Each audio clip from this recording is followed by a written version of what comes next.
అప్పుడు మళ్ళీ చంద్రబాబు నాయుడే పూర్తిగా ఉండాలి.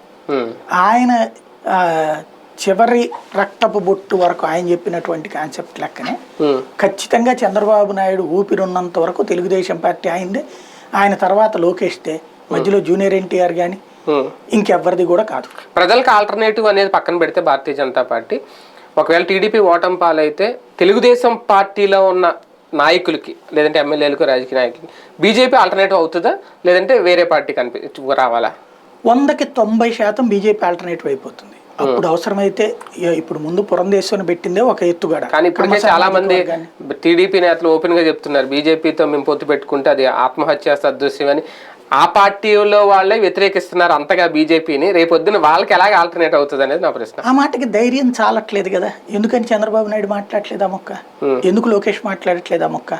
ఇవన్నీ తొత్తరనోళ్ళు గాళ్ళు. ఎందుకంటే వీళ్ళ బాధ ఏంటంటే ఇంతకుముందు తిట్టేశారు, ఇప్పుడు బీజేపీ తమని లాక్కోబోతోందని తెలుసు, అందుకోసం మాట్లాడతారు. మాట్లాడే వాళ్ళందరూ ఇప్పుడు ఇదే సుజనా చౌదరి, సీఎం రమేష్ బీజేపీని తిట్టినోళ్ళు కదా. కూర్చోలా ఆదినారాయణ రెడ్డి వీళ్ళందరూ ఎందుకు కూర్చున్నారు? అవకాశం కోసం కూర్చున్నారు. రేపు భారతీయ జనతా పార్టీలో నుండి తెలుగుదేశంలోకి రావడానికి ప్రిపేర్డ్ గా 12 నుంచి 20 మంది ఉన్నారు. రేపు పొద్దున వాళ్ళందరూ పదవి కాలం ముగిసిపోతే బీజేపీలో ఉంటారా, వెనక్కి వచ్చేస్తారా? పదవీ కాలం అయిపోయింది కదా సుజనా చౌదరి, సీఎం రమేష్ ఒక్కడే ఉంది.